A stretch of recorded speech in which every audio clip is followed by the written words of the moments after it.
all of these cases and all of these opportunities, Zor could have taken the easy route, could have compromised, absolutely refused to. Uh, are the litigant are the people, the witnesses watching this, are they seeing and understanding why? Do they understand that the company was started for Christ? And this is open knowledge to everybody that's watching, right? Yeah, yeah.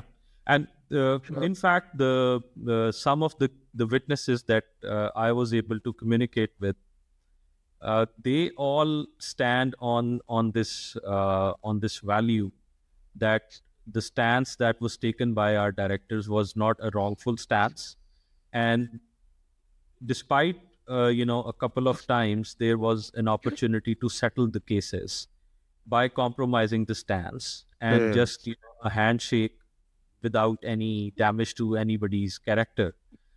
But we refuse to do that. Our ex-directors, they refuse to do that because it was always you know told that this is a stance based on a value of honesty and integrity. And wherever the cases are heard, we want these cases to be a witness to the Lord that Zohr was not never in the business of compromising those values. So I know these cases are big cases. They've been going on for a long time. They're clearly almost part of the history of the Yeah. company and how the culture is communicated. But I'm sure there are many other smaller times along the way when Zor was faced with the same question and took the same stand.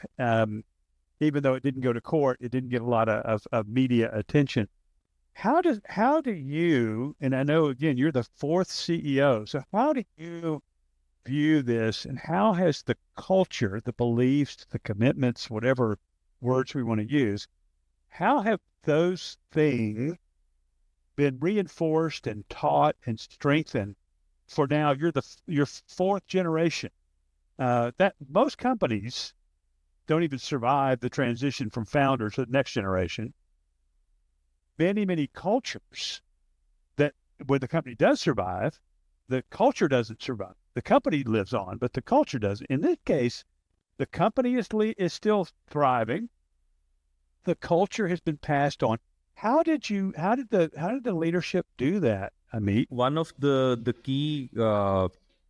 key value that I have seen when I joined Zohr has been the faithfulness of employees who have stood by the values of the company, although they had better opportunities everywhere.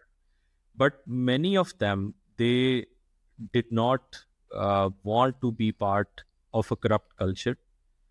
They could have gone outside Zohr with other companies, but in terms of the construction industry, so there is a considerable amount of corruption factor involved to that.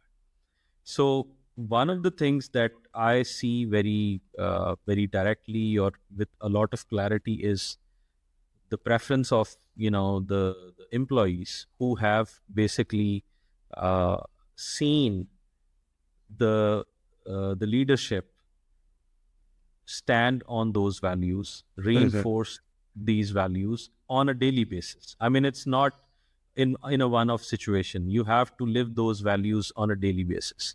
You cannot just think about a situation where you are not ready to compromise, but then as soon as you step into another situation, you just give in.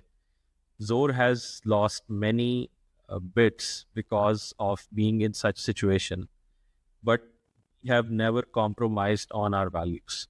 So I would I would credit the previous leadership on on sticking to those values very strictly. And I would say when we talk about BAM companies in general, or specifically about a certain BAM company, so the integration of those values into the whole DNA of the company, I think it's the key to companies' long-term survival.